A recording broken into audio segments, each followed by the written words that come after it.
Please sir stage पे आ जाइए for our legend Gajendra Singh Chauhan ji.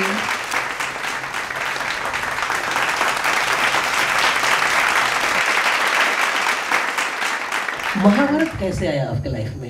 Mahabharat धारावाहिक 1984 में जब B.R. चोपड़ा साहब ने एक ऐड दी थी अखबारों में, तो मैं ऑलरेडी मुंबई में पहुंच चुका था और सबसे पहले मुझे कृष्ण का रोल ऑफर हुआ था। उसके बाद महाभारत बनने में काफ़ी देर हो गई, 4 साल लगे, उससे पहले रामायण आ गई और उस दौरान मैंने कुछ साउथ की फिल्में की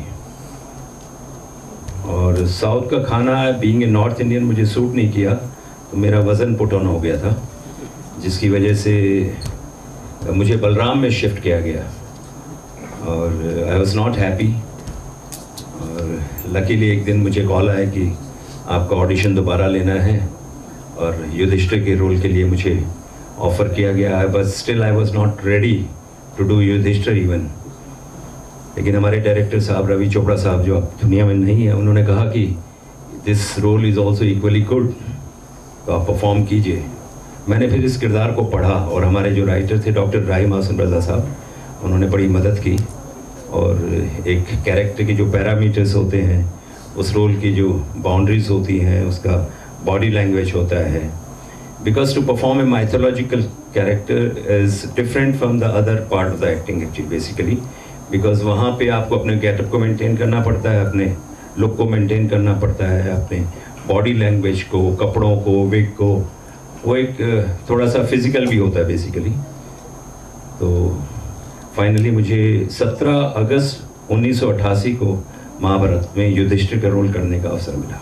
B.R. चोपड़ा साहब का ये था कि वो अपने जो लेखकों की टीम है वो उनको बहुत इम्पोर्टेंस देते थे और लेखक जो भी कहे वो मानते थे। मैं यह चीज़ ऐड करना चाहूँगा कि B.R. चोपड़ा साहब ने 2 एपिसोड डायरेक्ट किए महाभारत में।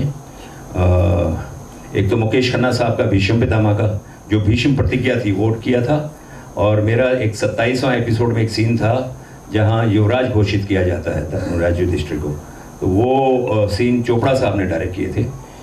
चोपड़ा साहब की अप्रोच में थोड़ा पुरानापन था, लेकिन रवि चोपड़ा साहब जो है वो कंटेम्प्रेरी थे।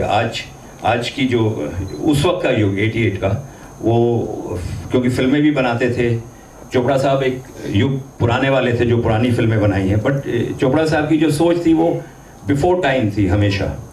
और चोपड़ा साहब का ये कहना था कि आप अगर B.R. फिल्म्स का लोगो देखें तो कर्मण्येवाधिकारस्ते, वो भी उनका लोगो में है कि कर्म ही प्रधान है। तो मतलब उनके दिल की इच्छा थी कि वो ज़िंदगी में एक महाभारत बनाएं, महाभारत धारावाहिक हो या फिल्म हो, और उनको मौका मिला दूरदर्शन पे। और दूरदर्शन की रीच तो आप समझते हैं कहाँ तक है, तो हमारे भारत में जो आखिरी व्यक्ति है गांव का, वहाँ तक पहुँचता है दूरदर्शन। मैं आपसे ये कहना चाहूँगा कि बाप बेटे जो थे चोपड़ा साहब और उनके सुपुत्र रवि चोपड़ा साहब, जब सब्जेक्ट की बात आती थी तो वो पिता पुत्र नहीं होते थे, 2 कंटेम्प्रेरी होते थे। वो मतलब मैंने उनको सब्जेक्ट के लिए, सीन के लिए लड़ते हुए देखा है।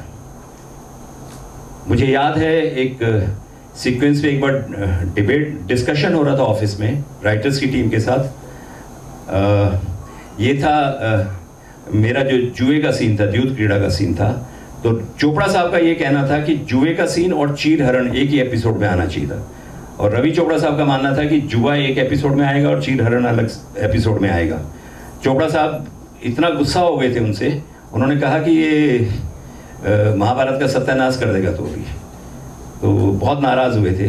तो उन्होंने कहा अच्छा करके दिखाओ मुझे। तो उन्होंने जो पहला एपिसोड जहाँ युधिष्ठिर जो है सब कुछ हार जाता है, वहाँ जाके फ्रीज किया उन्होंने।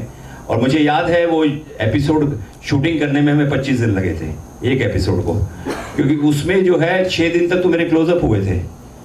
उसका इम्पैक्ट अगर आप देखेंगे, दोबारा कभी मौका मिले आपको तो यूट्यूब के माध्यम से या सोशल मीडिया के माध्यम से आपको दिखेगा कि उसमें कितना कैमरा वर्क है। 6 दिन तक तो मुझे अकेले को बैठा के मेरे क्लोजअप हुए थे, जूम, ट्रॉली, क्रेन, मतलब हर तरह का एंगल उसमें यूज़ किया गया था, तो उसकी बेहतरी के लिए किया गया था। तो पहला एपिसोड जहाँ सब कुछ हार जाता है, वहाँ एक दोहा भी है कि जुआ बुरा है खेलना करे बुद्धि का नाश, धर्मराज का धर्म भी बधा जुए के पाश। तो जुए का जो इफेक्ट था उन्होंने एक एपिसोड में दिखाया, और उस जुए का जो एक कॉज होता है, एक बिकॉज होता है। तो जो दूसरा असर था चीरहरण, जुए के कारण फिर चीरहरण हुआ क्योंकि वो सब कुछ हार चुके थे, तो वो दूसरे एपिसोड में दिखाया और उसका एंड फिर वहां किया। तो दोनों एपिसोड अलग अलग जब बने तो चोपड़ा साहब was quite satisfied with that कि Ravi ji has done a good job. Mahabharat के बाद जो है वैसा ही कुछ काम, वैसा ही कोई किरदार, वैसा ही कोई डायरेक्टर आपको नहीं मिला? देखिए, हिमालय से ऊंचा कुछ हो नहीं सकता। बिल्कुल। रामायण और महाभारत जो है हमारी संस्कृति और सभ्यता है, ये हमारे खून में है। आप देखेंगे कि आज महाभारत को टेलीकास्ट हुए 33 साल हो गए। 33 साल के बाद भी ये किरदार लोगों के दिमागों में, बातों में असर छोड़े हुए हैं, जिंदा हैं ये किरदार। मतलब मुझे गजेंद्र के नाम से कम बुलाया जाता है, युधिष्ठिर के नाम से ज़्यादा बुलाया जाता है। और ये असर सिर्फ ऐसा नहीं कि जो नीचे का तबका है वहाँ है, ये फ्लाइट के अंदर भी वैसे ही बुलाते हैं, एयरपोर्ट्स पे भी वैसे ही बुलाते हैं, तो वो एक छाप पड़ चुकी है। तो मेरा मानना यह है कि ये जो महाभारत और रामायण है, जैसे कोरोना काल में दिखाया गया, मेरी ये इच्छा थी, मैंने दूरदर्शन के अधिकारियों से कई बार ये बात की कि इसको हर 5 साल में दिखाया जाना चाहिए। क्योंकि जब जब देश में जनरेशन चेंज होती है तो अगली पीढ़ी तक वो बातें पहुंचनी चाहिए जो हमारी संस्कारों में है, हमारी जो सभ्यता है, हमारी धरोहर जो है इस देश की, वो बार बार हर जनरेशन को जानी चाहिए। क्योंकि पुरानी जनरेशन देख चुकी है, रिपीटेडली देख चुकी है, लेकिन जो आने वाली जनरेशन है, जो नए बच्चे बड़े हो रहे हैं, उनको हर 5 साल में, मैं तो यहाँ तक कहूँगा कि रामायण और महाभारत जो है स्कूलों में पढ़ाई जानी चाहिए। बिल्कुल। मैं एक स्कूल में एक फंक्शन अटेंड किया था, कर्नल सत्संगी स्कूल दिल्ली में, हौसखास में है। वहाँ पे महाभारत का एक एपिसोड का एक पीरियड होता है और उसके ऊपर एग्जाम होता है। वो कर्नल साहब से जब मैंने बात की तो उन्होंने कहा कि मैं चाहता हूं कि आगने वाली जनरेशन इसके बारे में जाने कि हम कहां से आए हैं, क्या सभ्यता के साथ आए, क्या संस्कृति के साथ आए, और किस तरह की हमारा इतिहास रहा है। वो इतिहास हमारी नई जनरेशन तक पहुंचना बहुत आवश्यक है। और यही कारण था कि कोरोना काल में एक बार फिर, मुझे याद है लोग कहा करते थे जब पहली बार टेलीकास्ट हुआ था महाभारत कि भाई ये तो इसलिए हिट हो गया कि एक ही चैनल है, लेकिन अब तो 900 चैनल थे, फिर हिट हुआ। ये कभी फ्लॉप हो ही नहीं सकता, क्योंकि रामायण हमें सिखाता है कि जिंदगी में क्या करना चाहिए, आदर्शवाद, लेकिन महाभारत ये सिखाता कि क्या नहीं कहना चाहिए, क्या नहीं करना चाहिए। क्योंकि सोचे समझे बगैर कोई भी बात कहना, उसका प्रभाव जो है वो सिर्फ महाभारत हो सकता है। तो हर किसी को ये पढ़ाना, ये समझाना जरूरी है। और मुझे लगता है सिनेमा जो है वो सबसे बढ़िया माध्यम है कि लोगों तक आप अपनी बात कह सकें। महाभारत और रामायण इस देश में कभी जा नहीं सकते, हमारे बचपन से हमने इनको संभाला है, और मोदी जी जब तक प्रधानमंत्री रहेंगे मुझे लगता है आने वाले समय में हर स्कूल में पढ़ाया जाएगा। गजेंद्र जी, मोदी जी आपके ऊपर काफ़ी प्रसन्न थे। आप जो है film and television institute of India की चेयरपर्सन बने, पर आपको नहीं लगता कि जो विरोध कर रहे थे, हालांकि विरोध तो उनका मतलब जो है वो उस अधिकार को सबसे पहले देखते हैं, फिल्म बनाना बाद में समझते हैं कि वो ज़रूरी है, आपको बिना मौका दिए, बिना कुछ करने दिए, बिना इवन आपने शायद एक पेपर भी साइन नहीं कर पाए या एक मीटिंग भी अटेंड नहीं कर पाए, चारों तरफ विरोध विरोध विरोध, ऐसे हो गया जैसे कि मतलब जो है भाई ये कौन है, मतलब ये कैसे करेंगे, क्या करेंगे। तो आपको निजी तौर पे कैसा लगा? मोदी जी जो हैं वो सिर्फ मेरे ऊपर प्रसन्न नहीं है, पूरे भारतवर्ष में प्रसन्न। बिल्कुल, वो तो है ही। मेरा संबंध इतना है कि मैं भारतीय जनता पार्टी का एक आधिकारिक सदस्य हूं, और मैं पार्टी के और विचारधारा के लिए हमेशा से काम करता रहा हूं, जिसके लिए मैंने नुकसान भी बहुत उठाया है, क्योंकि मुझे बहुत सारे प्रोजेक्ट से उस वक्त जो बुद्धिजीवी वर्ग था फिल्म इंडस्ट्री का, वो अपने प्रोजेक्ट्स में लेते नहीं थे, लेकिन मैंने उस नुकसान की परवाह ना करते हुए आगे बढ़ा। जहाँ तक FTI का सवाल है, आपने बहुत अच्छी बात की कि एक भी पेपर साइन किए बगैर, मौका मिले बगैर लोगों ने विरोध शुरू कर दिया। वो बेसिकली गजेंद्र चौहान का विरोध नहीं था, वो विरोध था सरकार का, क्योंकि उससे पहले विपक्ष को कोई ऐसा मुद्दा मिल नहीं रहा था जो वो विरोध कर सके, और गवर्नमेंट जो थी वो बेबी गवर्नमेंट थी, 1 ही साल हुआ था इस सरकार को आके। तो लोगों ने क्या किया कि इसको गिराने का तरीका जो आजकल आज एक दूसरे माध्यम से भी देख रहे हैं, आप समझ गए मेरा इशारा किधर है। तो ऐसा ही विरोध FTI का था कि विरोध करो, चलो, उन्हें ये मालूम ही नहीं किधर है। कई बार क्या होता ना कि भाई ये धर्म खतरे में है, और लोग भागते हैं धर्म खतरे, किधर जाना उनको पता ही नहीं है। लोगों ने एफटीआई में सिर्फ विरोध के नाम पे विरोध किया, लेकिन मुझे खुशी इस बात की है कि मैंने वहां जाके ज्वाइन किया, मैंने काम किया और ऐतिहासिक काम किया। लेकिन मैं अपने मीडिया कर्मियों से बहुत नाराज हूं इस बात को लेकर कि उन्होंने मेरे अच्छे काम को लोगों के सामने तक नहीं पहुंचाया। मैं आपको सिर्फ एक ही एग्जांपल दूंगा। वैसे तो मैंने कम से कम 25 अच्छे काम किए वहां पे। एक काम ऐसा था कि जो पिछले 55 साल से ड्यू था, वहां पे ग्रेजुएशन के बाद एडमिशन मिलता है और उन ग्रेजुएट स्टूडेंट्स को डिप्लोमा दिया जाता था। मैंने 27 दिन के अंदर अंदर उसे मास्टर डिग्री में कन्वर्ट कराया। और आज जब मेरा टेन्योर खत्म हुआ वहां पे, आज भी कुछ मीडिया कर्मी लिखते हैं कि मैंने रिजाइन किया। मैंने कभी रिजाइन नहीं किया, क्योंकि मुझे ये समझ में बात आ गई थी कि लड़ाई करके जीतना पड़ेगा। अगर लड़ूंगा नहीं तो जीतूंगा नहीं। अगर छोड़ के भाग जाऊंगा तो अपने आप को जिंदगी भर कायर कहलाऊंगा। मैंने कहा लड़ूंगा, क्योंकि देश की सरकार मेरे साथ खड़ी है और जिन्होंने मुझे ये पद दिया वो मेरे साथ खड़े हैं और उनको मेरे ऊपर पूरा भरोसा था।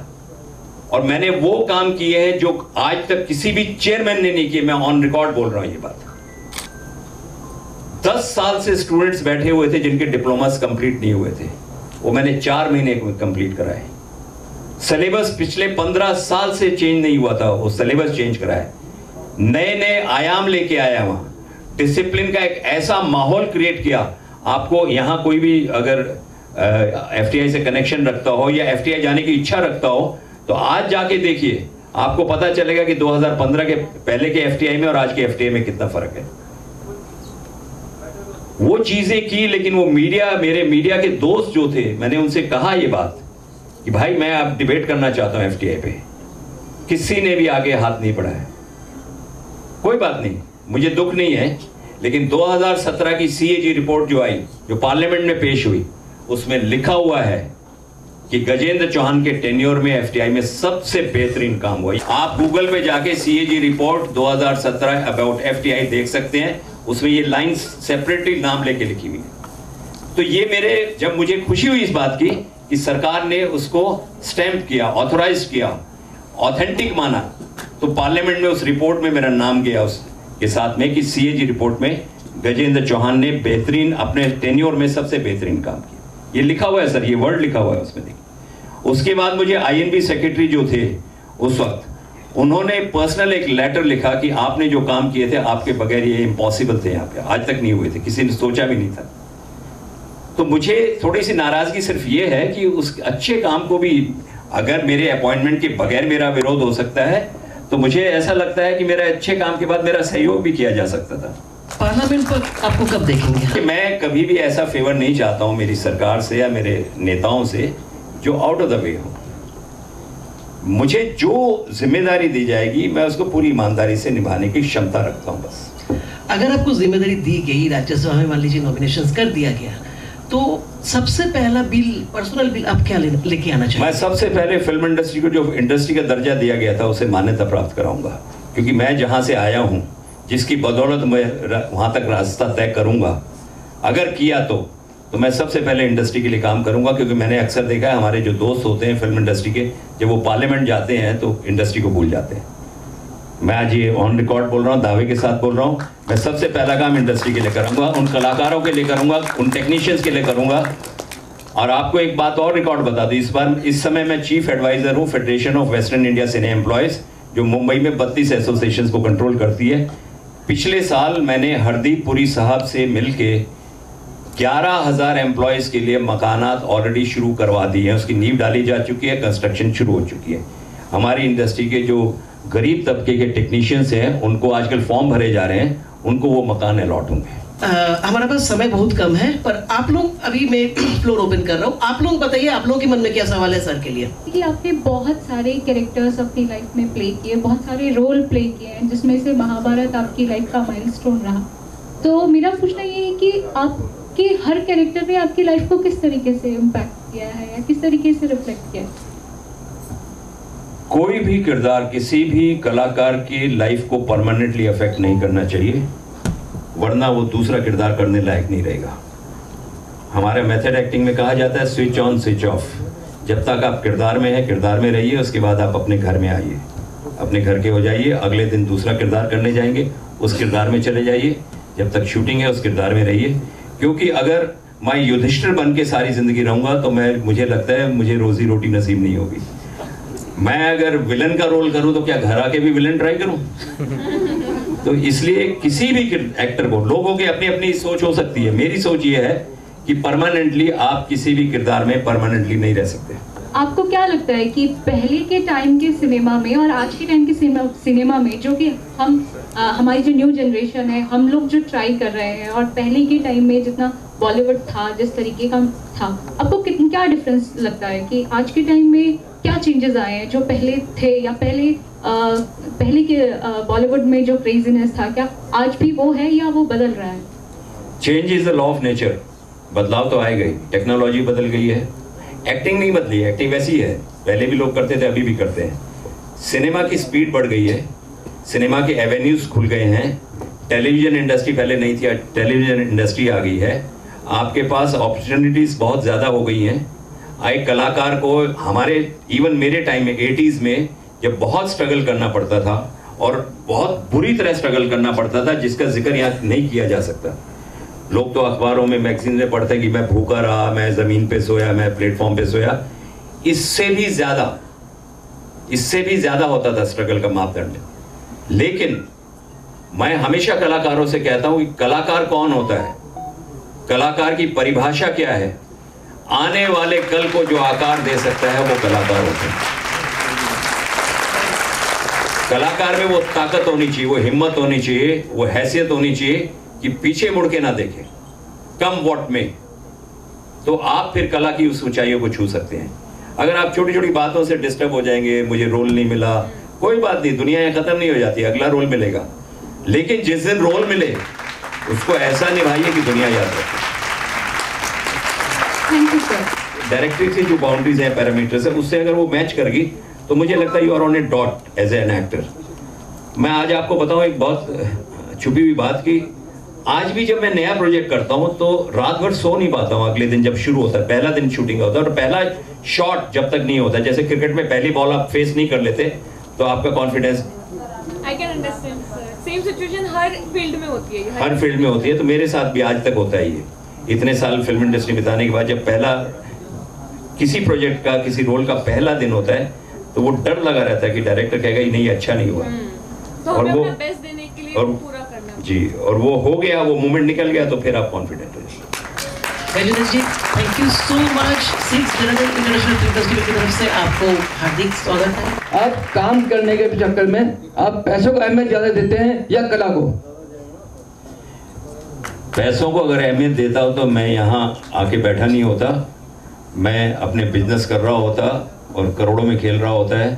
आज भी लोग मुझे कहते हैं कि 300-400 करोड़ का आदमी है, कोई बोलता है 100 करोड़ का आदमी है, कोई बोलता है नहीं 30-40 करोड़ का होगा। मैं असलियत आपको बताऊंगा तो आप परेशान हो जाएंगे। मैं आज भी स्ट्रगल कर रहा हूँ, मैं आज भी ऑडिशन आता, ऑडिशन देने जाता हूँ, ऑडिशन लेके काम करता हूँ। लेकिन मेरी जिंदगी की एक उसूल है, आज आपको बता दूंगा, my honesty is not for sale. मैंने अपनी ईमानदारी को कभी बिकने नहीं दिया। इसलिए आप अगर उस थ्रेड को पकड़ के चलेंगे जिंदगी में, आप कभी गलत नहीं हो सकते। मैं पिछली बार डीडी किसान का चेयरमैन था, उसके पहले डीडी अरुण प्रभा का चेयरमैन था। मैं आपको राज की बात बताऊं, दूरदर्शन में मैंने वो पुराना सिस्टम बंद कर दिया। आप समझ गए मेरा इशारा किया। एक और बात है, आप कैरेक्टर को ज्यादा अहमियत देते हैं या काम को? कैरेक्टर करना भी एक काम है। मुझे हर कोई, मेरे आर्टिस्ट यहाँ सब बहुत लोग जानते हैं, मुझे बार बार कहते हैं अरे भाई तुम इतने सीनियर आर्टिस्ट उठ के इतना छोटा काम करते हैं। मैंने कहा नहीं, एक मिनट, काम छोटा बड़ा नहीं होता, काम अच्छा या बुरा होता है। आपका टाइम लिया, समय लिया, बहुत बहुत धन्यवाद।